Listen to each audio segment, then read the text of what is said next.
Hey everyone, today's special guest is Shelley Meche'tte. She is a woman's empowerment, motivational speaker, and visionary consultant. I love that.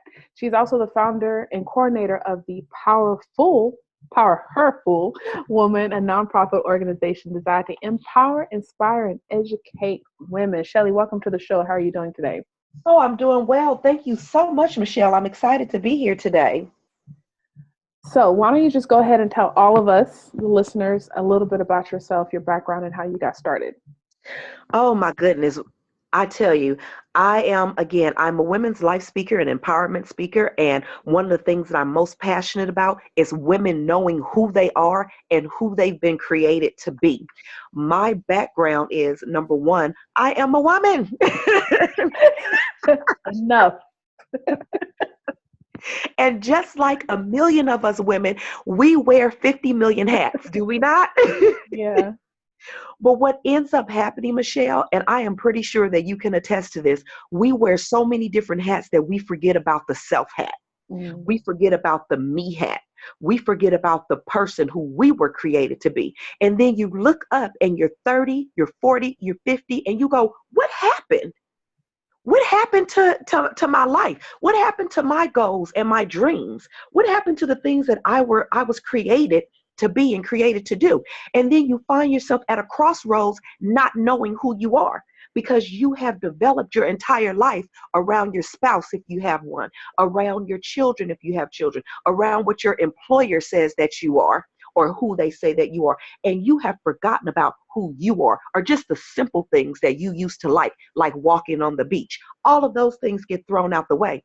So when I found myself at that crossroad where I didn't have a job, I was a stay-at-home mom, which is an amazing job, but I was at home and I'm such an entrepreneur and I enjoy doing things to when I found myself not doing quote quote something, but being at home with my children, I didn't know who I was. Mm. I didn't know who I was outside of being a mom. I didn't know who I was outside of um, being this employee because I was a great employee. I worked for several entertainment companies, and without me realizing it, I found great value, in my position. And there's nothing wrong with that. What happens is we don't find value outside of the position. And That's that's true. when that's when we get to falling into, who am I? What was I created for? Where's my value? I don't have any value. I found myself standing in a mirror. And I've told this story a million times, but I found myself staring in the mirror with tears rolling down my face because I could not find one thing about myself that I liked. Now, mind you, I had a background of coming from a verbally abusive relationship, which I thought I had dealt with all of that. But Hmm. when I didn't have the job and I was home with the children and my husband was out and working and still, enjoying life on a different level, and you come home and you're tired and I'm tired because I've been home all day, but yet nobody is, I'm still the one making the dinner and doing this and doing that. My job don't stop. So now I'm mad. Yeah. Yeah. um, now I have some envy, Some resentment, some probably. resentment. Mhm. Can we just be honest? Yeah. Now there's some resentment, some anger, some why do you get to go off and do this, this, this? Now there's tension between us. And so I found myself saying, hey, you really don't know who you are. And from that moment of me breaking myself down and grabbing the root of what it was that the problem really was, when I began to break myself down so that I can build myself back up again, I realized and I said, I cannot be the only woman who has gone through 20, 30, 35 years of life Mm-hmm. and woke up one morning and said, I don't even know who I am. And from there, I began searching for my fellow woman. Who out there is walking around limping? Who out there is walking, yet you're broken and you don't understand how to mend the pieces because somebody told you you don't have a right to feel that way? And I began searching for the hearts of women. And that's how I became a women's life speaker because I know that when you're a broken woman, we raise broken children who become the next generation of brokenness. And I don't want us to be broken anymore. That's true. How were you able to find? to carve out that time, that me time and that value time, because, you know, with work, you're working, I'll just say standard 8 hours a day. Mm-hmm. Me and you, we're both in large cities, we can say, just to make it easy, a 1 hour commute, maybe the Oh, commute yes. is 45 minutes, but we'll just say an hour for easy math. So that's 2 hours of your time. And I mean, at the end of work, you're just tired, let You're tired. alone, trying to cook a meal and do homework with the children. Like, Girl, girl. so what were You, some of those initial steps of carving out the me time? so and it's so funny that you would say that because I just did a podcast talking about some steps to take before we become overwhelmed, before Mm, we fall okay. into life disaster. And one of the things that I had to learn how to practice, even though I know we don't like to do it, I literally had to get up 10 to 15 minutes earlier than I would normally get up and take time just for me. No husband asking me any questions, no children pulling at me. Mm-hmm. Just sit down in the dark Mm, yeah. with some prayer time, asking God to guide my day, and that, whatever the day holds, that I would be equipped to handle those things. You need a moment before your morning begins. And Absolutely. I know we like that extra sleep, but I'm telling you, it makes such a difference when you take an extra 10 minutes and just get up and woo-saw before the day begins. Girl, you need to woo-saw before it starts. But I mean, that is the best time to get silence, because you're right. Everyone else is asleep. And, Yes. whether it's in your household or across town, because your phone is not getting, going off, which is a whole Yes. nother distraction at times. Yes. Yes, you need that time. And speaking of the phone, it's so funny that you would say that. We, especially moms who work and who are executives and who have 8-hour jobs, we need to learn when to turn it off. And we don't know sometimes when to turn it off. My cell phone, well, it gets answered a little more now, but my cell phone at 11 o'clock, it's over. It's over. Yeah. It's done. And I mean done, unless you're like my mom or my Right. husband or kids, it's done. Business hours are done by 7:30. That's That's good. it. You will send me the email because nothing is going to happen anyway. Everybody is closed. Mm-hmm. Nothing's going to happen. So what's the worst that can happen if I leave your email sitting until 9 o'clock? What's going to happen? Oh, there's no business that's open. There's nothing that you can do. And if you have a crisis at 7:30, I can't handle it until I'm in the office anyway. Yeah, that's true. But we don't do that. We think that everything has to be right here, right now. We learn how to turn off. We end up turning on us. When we can turn off technology, turn off society for a minute, turn off the television for a minute, we get some extra time to just be calm, to just sit in where we are. One of the other things that I tell people is because I know that the commute here in LA is a long one. I could be on the freeway for an hour and a half, get into a 30-minute destination, okay? Mhm. Yep. But I spend that time in the car for me time. Mm, Instead of being upset about traffic, bad, I put in something motivational to keep my mind going. I put in some soft music or even some music that may pump me up because I have a long day ahead. So give me something that's gonna pump me. I like what you just said. I think we need to like redefine me time, right? Because Yes. lots of time, me time, we think about, the spa treatments, go get your hair done, your nails done, which, hey, don't get me wrong, we need that With too. that. But yeah, it's like, let's break it down. Like, how can maybe I need to leave my house a little bit early because Exactly. I know I'm gonna be in traffic, but at least I won't be anxious during my commute.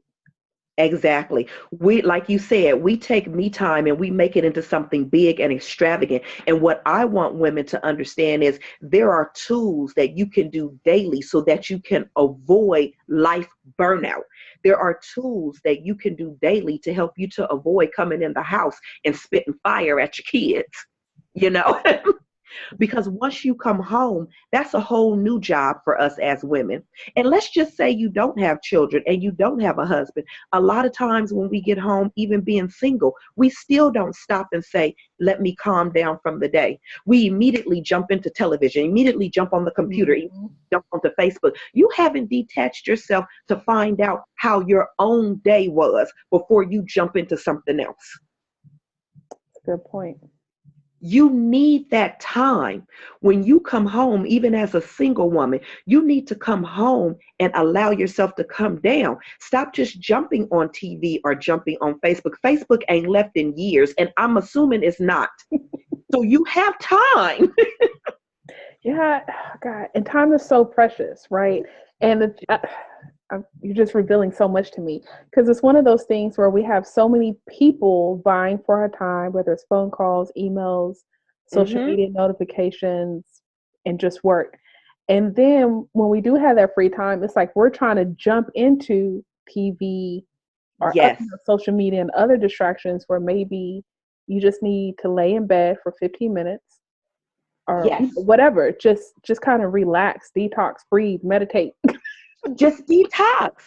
You know, it's okay for you. We are in a society where it says that if you're not doing something, you're lazy. You know, get everything, do everything. And that's why, Michelle, we're inwardly dying as women. And this is why women have been deemed so competitive against one another because we have been conditioned to believe if I'm not doing what Michelle is doing and putting in as many hours as she is, then I'm not a success.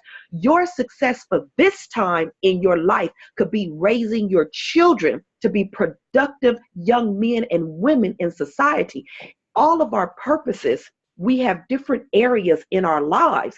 And at this particular point in your life, you know, could be your family purpose. Now, in another 10 years, it could be your book writing purpose. Now, another 5 years after that, it could be your neighborhood purpose of taking your book out into different communities and cities and into schools. We look at purpose as this thing of, I have to be out there changing the world. Change your home and you will change the world. Yeah, that's go You ahead. got to reposition your mind and stop looking at her purpose, his purpose. My purpose from the time that my children were small until my oldest, who is in high school now, my purpose from, I've been, let me see, as far as being working outside of the home, I think I have worked part time outside of the home since my youngest daughter was probably about 3. She's 15 now. And so I haven't held an outside full time job since that time. Now, from the outside looking in, somebody will go, oh, you haven't had a full time job in over 10 years or 12 years? No, I haven't, because my purpose at that time was to be able to pour in extra time to my children who needed me at that time. And thankfully, God put me in a position where my husband could take care of us. We didn't have all the things that we would have had I still been working, but we haven't missed a meal. The scale proves that. We haven't missed one meal. But while I was at home, I also found out who I was. You see what I'm saying? I also found out that I'm more than a job. I also found out, oh, I know how to write a book. I also found out, oh, I know how to pour life into women. I also found out, oh, women are connected to me. See, it's so much more if we just stop looking at I don't have or I'm not where this other particular person is. What's the purpose for you today, right now? Whose life are you changing? I love what you're saying, but can we go like a little bit deeper? Because mindset is so important. Like Yes. how can I acknowledge my purpose without feeling guilty that I'm not doing something else? Oh my goodness, it's so great that you mentioned that. My book, 70 Days of Happy Life is Better When You Smile, it's a self reflective journey so that you can do exactly what you just said, because everything is mindset.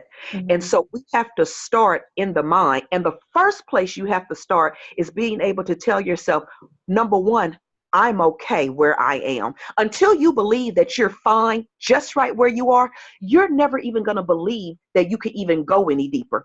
You're fine where you are. You don't have a job, that's fine. You don't know your purpose, that's fine. You're a stay-at-home mom, that's fine. You're an executive over a company, that's fine. Now that we know where you are and that you're just fine, now let's begin to figure out where I am inside.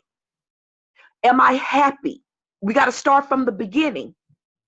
Am I happy? Because if you're not happy, you don't even have the tools to find out where it is you're supposed to be, because you'll never have a heart that's open enough to listen, because there's too many other things distracting you. So we need to go back to the beginning. Am I bitter?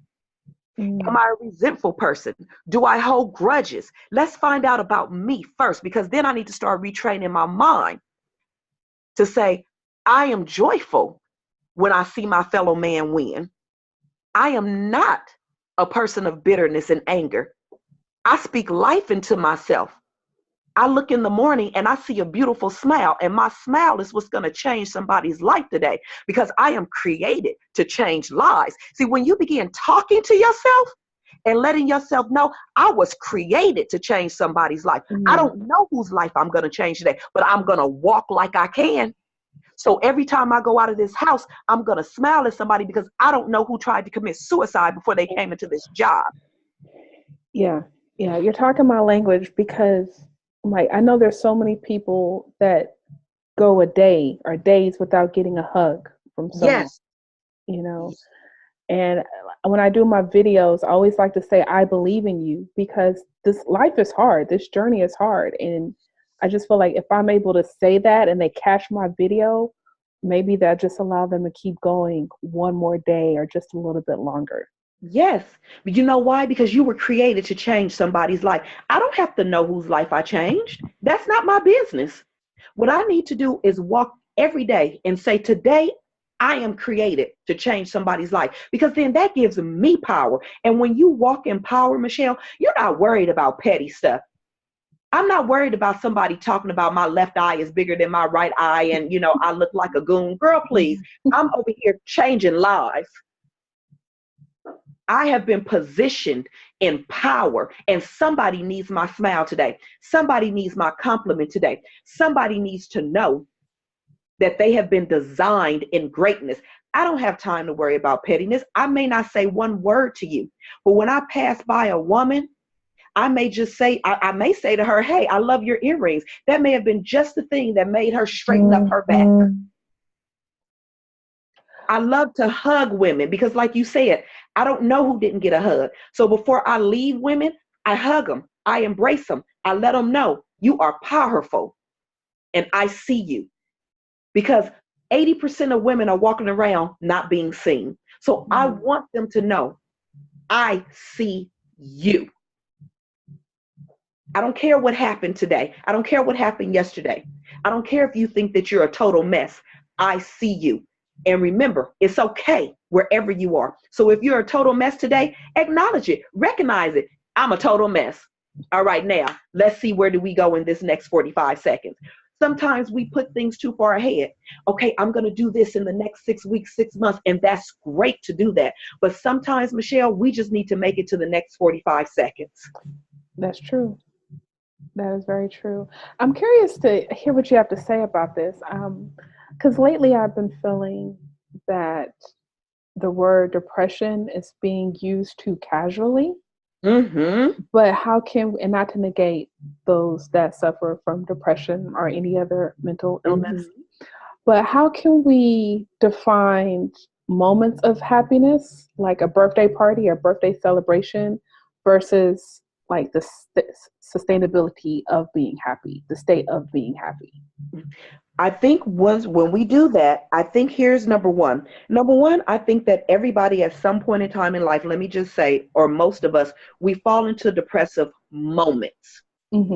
Right. I think there is a huge difference between having a depressive moment having a depressive situation, and having depression. So I think we need to be able to separate those things, because I have been both. I have been in a state of depression with suicidal thoughts where I did not want to live. That's depression, where I can't pull myself up out of this, where my mind is captivated, where I can't see any way out, where everything is darkness. And then I've had depressive states or depressive situations. I didn't get the promotion that I worked extra hard for. It has put me in a state of a depressive mind state. I'm not in depression. So those are things that we can look at, be hurt behind, maybe wallow, and then come back. So I think we need to first understand, and I don't think sometimes we understand that you can have depressive times or depressive moments without necessarily being in depression. Now, on that flip side, I think that we also need to understand that there are moments, like you said, like a birthday party, where there's moments of happiness, but true happiness doesn't come from things that happen in my life. True happiness comes from an embedded of me knowing that no matter what happens, I still have a peace. I still have a joy. I still have a laugh. I still have life. That's an inner thing.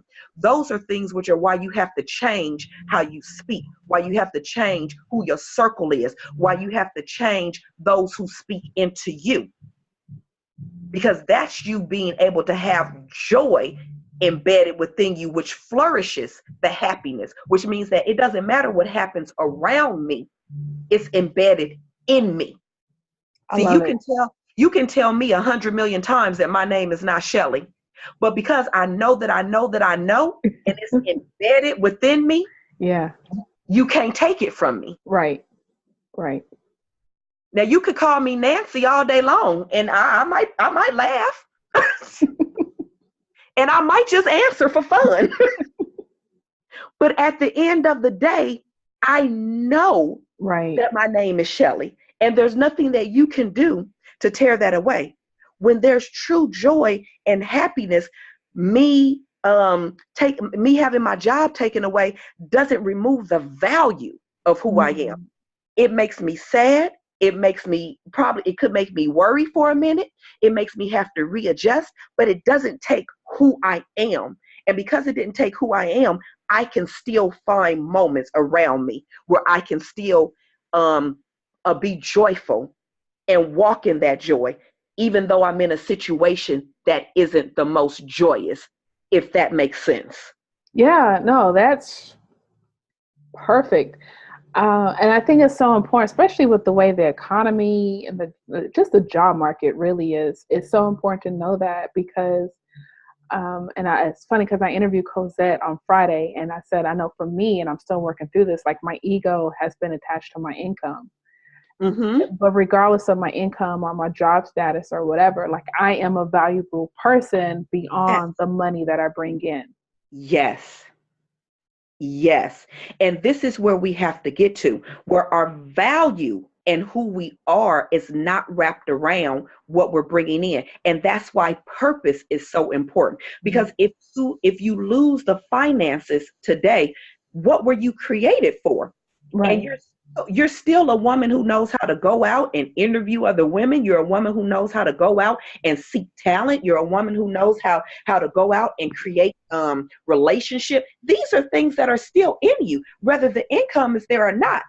And so the purpose is still what's driving. And the purpose will always lead to wherever the promise is that God has for you. Absolutely. It may not lead at that time. That's the hard part is. Yeah, the journey. The journey is no joke, okay? I don't know too many people laughing in the journey. But the journey is where we find out what we're made of. The journey is where we pick up the people who are supposed to be connected to us, because now we have more of a sensitivity. When I didn't have my job, again, it opened up many other doors, but it also gave me an extra sensitivity to those who ended up being laid off. Not that I never had a sensitivity towards you, but now I had a real empathy Right. for those who have been laid off. And I could really sit with you, and I could really hold you, and I could really say to you, I know that this is where you are, but I've been here too, and I'm okay.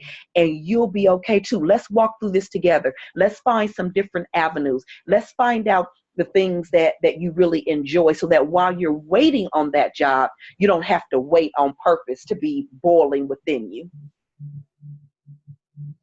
I think that's one thing I've been learning, is not only for me to make the right decisions, but what am I supposed to be learning with this opportunity that's presented to me?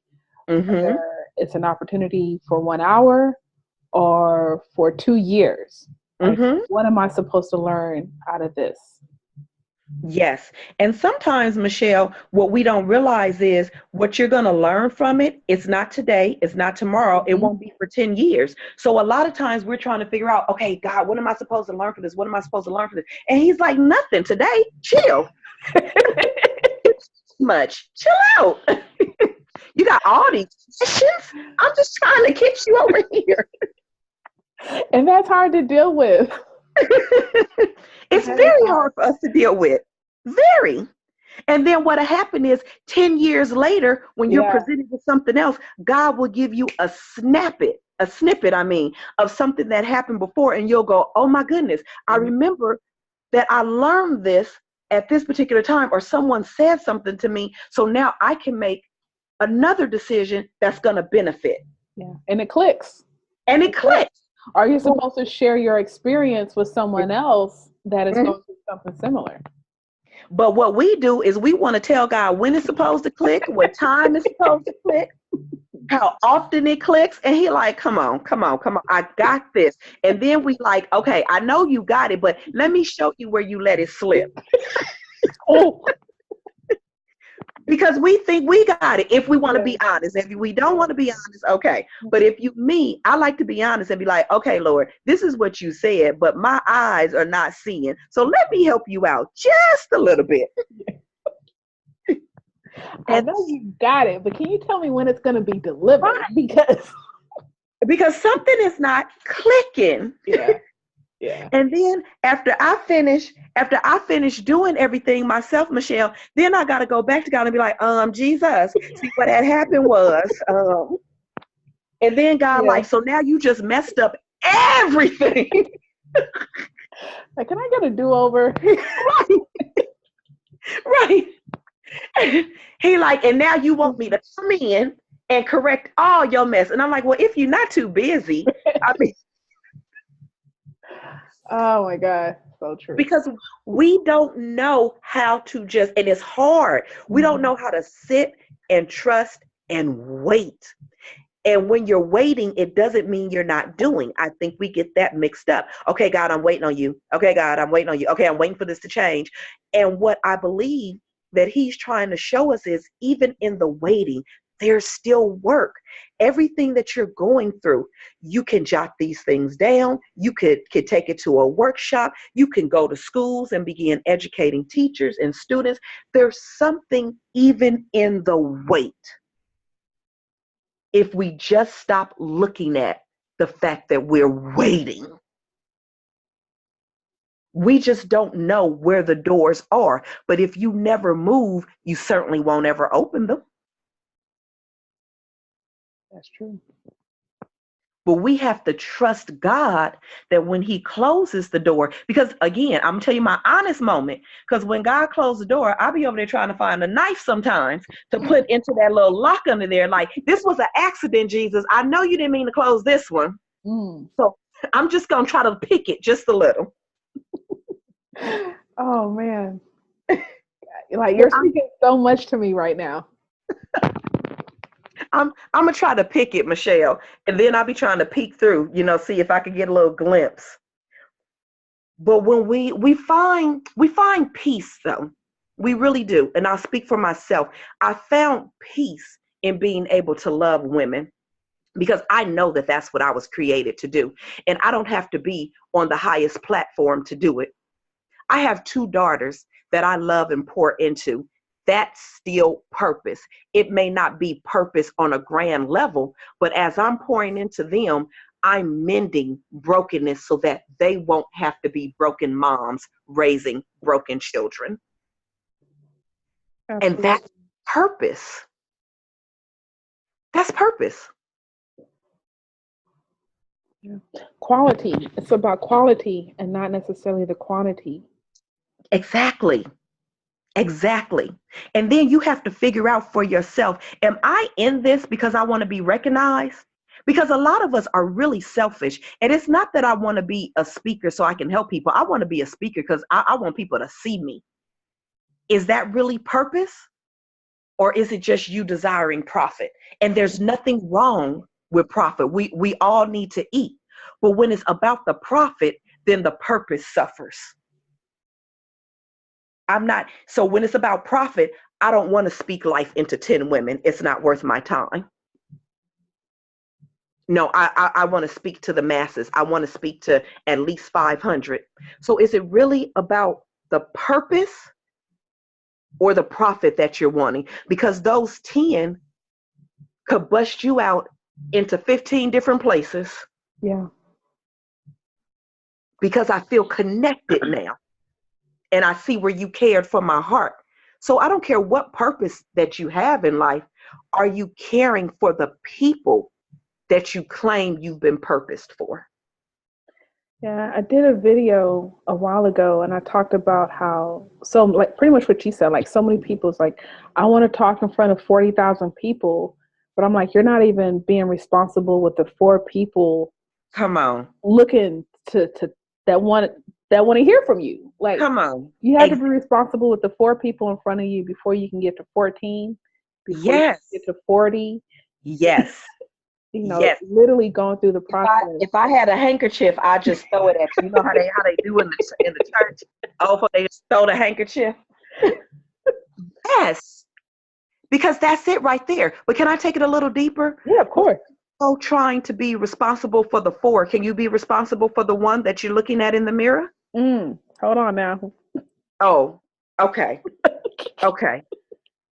Because we want to go out telling other people how to have a successful marriage and you pay no attention to your spouse. Because you're chasing the profit. Mm-hmm. So can we start with in the mirror? Can we start with, I need to be a responsible mate. I haven't been responsible. So I need to be a responsible mate. Can we start with Karen there first? I want to tell you, I want to be the blended family expert, but nobody in my house get along. I'm not even following the tools that I'm giving you. Can we start with the person in the mirror? That's real. And then can we expand it out? Can you use some of those tools? And while you're telling everybody else how to love on their blended family, can you start loving on yours? I'm not saying it's easy, and I'm not saying you're going to be perfect in it, but in the imperfection, I can still guide. I can say to you, I use these tools and this is what works, and this isn't working. We're still struggling, but I'm here to give you my experiences. Let's start there. We're not going to be perfect. And I think that's one of the problems. We want to make people believe that we're perfect in what we're doing. I'm not perfect. I'm a women's life speaker and I'm speaking life into other women. Does that mean that I don't fall off? Does that mean that all my days I'm clicking my heels and jumping up and down? Is that what that means? I'm a liar. Because I get up some days and I still look in the mirror and be like, girl, it ain't it today. Go back to bed. Good night. Yeah. I have to go back to my own tools in my own book and say, you can't sit around telling somebody else how to speak into them when they get up and you've chosen not to speak into you. It's no magic pill. And it doesn't mean that after I speak into me that I'm ready to run out and conquer the world. But I have to start somewhere. And starting somewhere is me speaking so I can hear it. Not me thinking, but me speaking so that it can roll around to the ears. And then I have to remember, it's not about me, Michelle. My life is not just about me. We have been given a purpose, a destiny, a calling. And that calling is not about you. It's about you being able to pour and reach someone else and to give to them what was given to you. I can give life in any situation. I don't care if you've had 12 divorces. All right, tell me what you did so that I don't get divorced. Mm. Tell me what happened in your marriage so that I can begin to look and see if I'm walking down those same paths. You still have something to give. We're in a society that says if you fall too many times, get away from me. You're not worth nothing. That's a lie. Did you get up? Then you can show me where to buy the best Band-Aids. Thank you. Love it. Yeah. Yeah, that's beauty right there. Thank you so much. Now I got good Band-Aids so that when I fall again, I won't have to scrape that same spot. Right. And I can help someone else, the person behind me that fell. Come on. Exactly. So in all of that, my question is always, do we really have time to be bickering with one another as women? Do we really have time to go around trying to scrape one another as women? Because when I'm broken, the only thing that I do is cut me and cut you. So do I really have time for that? I'm either trying to figure out how to mend my broken pieces, or I'm taking my broken pieces and I can recognize the brokenness in you, and I can say, hey, let me share my glue because I've been able to mend this part of me right here. I still got a little chip on that side, but this part has mended. So let me share my crazy glue with you so that you can mend that area too. The PowHERful woman. The PowHERful woman that you are. Oh, So what does your nonprofit do and everything? my nonprofit deals in just that, women being able to come together, to uplift, to pour into, and to educate. I want to educate women that we're not competitors. We don't compete against one another. We complement each other. Absolutely. We collaborate with one another. And so we come together in conferences, we come together in workshops.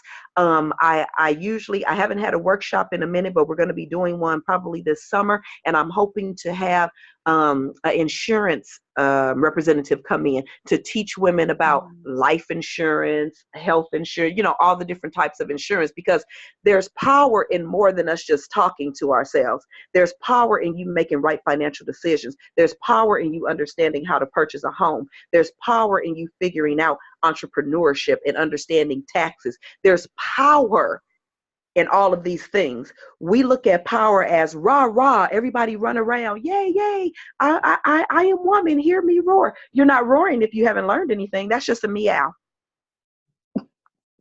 That's not roaring. Come on. That's not roaring, Michelle. I would have to use that one. I'm telling you now. Take it. Take it. But that's not a roar. Yeah. If we just walk, one of the greatest compliments, and I know I cut myself off a lot, my husband tells me that, but one of the greatest compliments that I got at my conference, a young woman came up to me and she said, do you know why I keep coming back? And I said, no, why? She said, because when I leave from here, I always have learned something. I leave with a tool. You don't just pump us up. I leave knowing something. That was the greatest compliment that I ever could have gotten from a woman.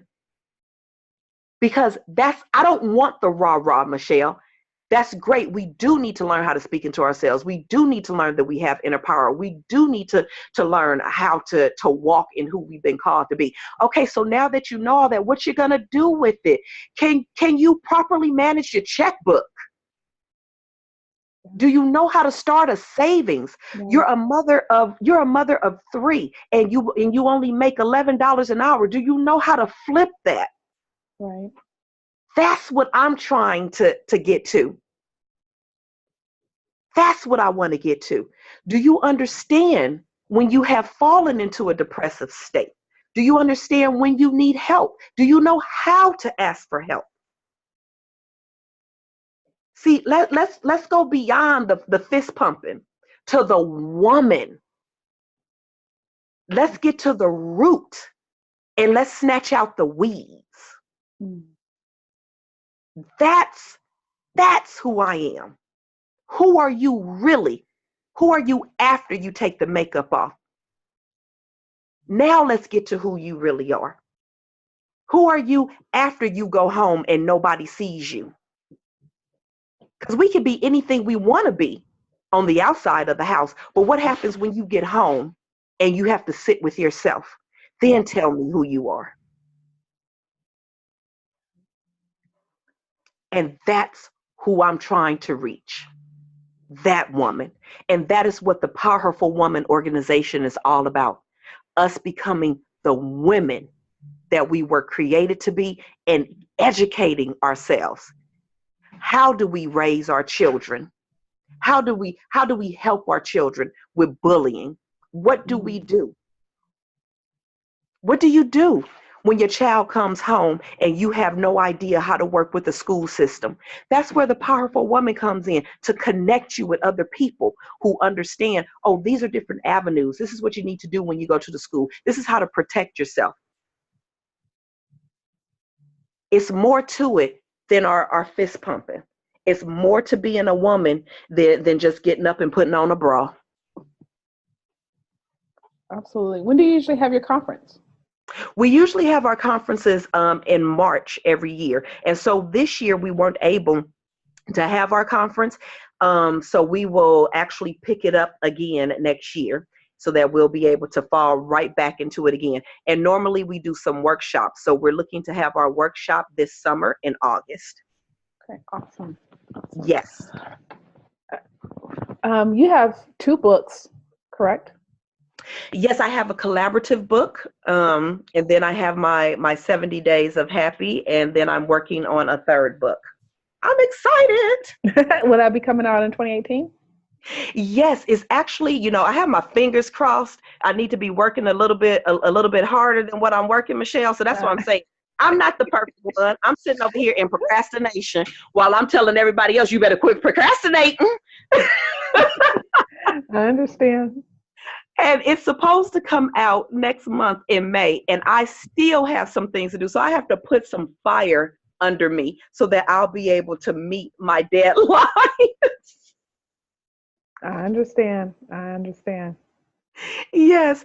And everything, even this 3rd book, I'm really excited about. I do some quotes on Facebook a couple of times a week, and I've had several people come to me and say, hey, do you have a book, of quotes that you do? And when somebody asks you something a couple of times, your brain goes, oh, well, hey, let me gather these things together and put them together. So I'm really excited about this book, where you'll be able to really just take a quote and just take that quote with you every day and just really marinate on it and begin to do exactly what we're talking about, changing the mind frame and how you see things. We can both look at the same accident and we'll tell 2 completely different stories, because it's about perspective and how we see things. And so when women get this book, I want them to see more inwardly instead of outwardly. And then I want them to begin seeing their fellow sister. One of the things, Michelle, that probably drives me the craziest is for women to disrespect other women by calling them bees and thoughts and hoes. And that's not my name. Why do we continue to pour this into our fellow woman and to snatch away from her the queen that she's been created to be? I should not be the one trying to tear away who you are. I should be the one building you up. These things shouldn't even be in our vocabulary. There's already enough disrespect from man to woman, from society to woman. Why are we here adding to it and falling into the same thing?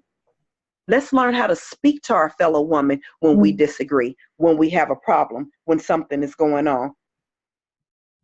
I don't have to tear you down in order to prove that I'm big and bad. There's some other words out there other than be and hoe. The dictionary got a whole bunch of words, and I'm sure we can find a few to express that we're not happy right now. Yeah, very true. And so my challenge to women is always take be out of your vocabulary unless you're talking about a female dog. And it's lots of them around. Take it out of your vocabulary. Let's switch that up. How about beautiful? How about old? How about beloved? There's lots of B words we can use. Let's pick a few. Yeah. Let's take hoe out of our vocabulary unless we water in the lawns. Let's take it out. Okay, she's promiscuous. Are you? Let's start there. Get in the mirror. Stop worrying about who she in the bed with. Right. Who are you in the bed with? You ask questions about your partners and stop worrying about her partners. You don't know if she's broken. You don't know why she's sleeping with people. You don't know where her mind frame is. Stop trying to figure out somebody else's world and their life and what they're doing. Start in the mirror. And if you think that she's promiscuous and you want to touch her heart, then touch her heart and leave her actions alone.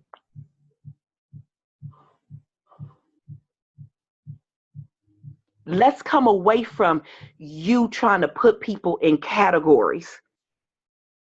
You're not perfect. I'm not perfect. And probably a good 90% of us done woke up with folks that we was like, uh-oh. Oops. It's just that nobody know about yours. Right, right. So let's not get cute about it.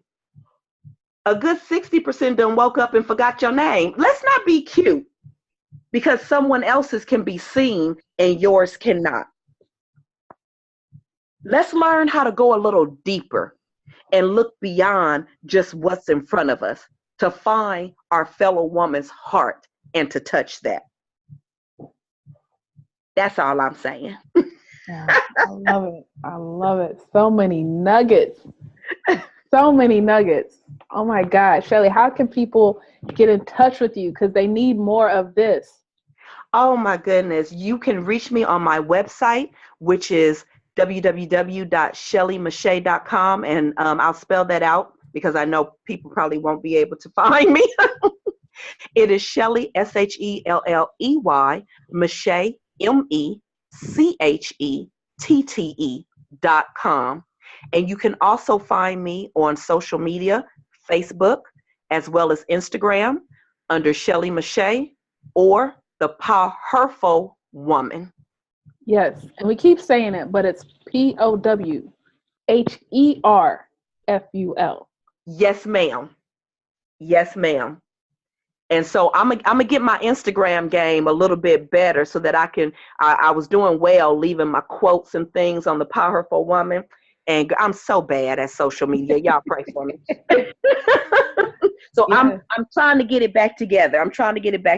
My daughter, she's like, you need to do better. My daughter, she's like, I need you to do better, Mom. Wow, the PowHERful Woman that you are indeed. I mean, you have truly been an inspiration. In this few minutes that I've been speaking to you. So I know it's going to extend to our audience. Thank you so much. Yeah, I'm definitely going to be keeping in touch with you. Yes, ma'am. We definitely have to keep in touch. You know, I have to come on out there to Houston and hang out. I'm trying to get to you. Trying to get to you. We gonna make it happen. Hey everyone, remember, I believe in you, and a personal connection leads to an influential network. So thanks for networking with Michelle. Thank you so much, Michelle. You're welcome.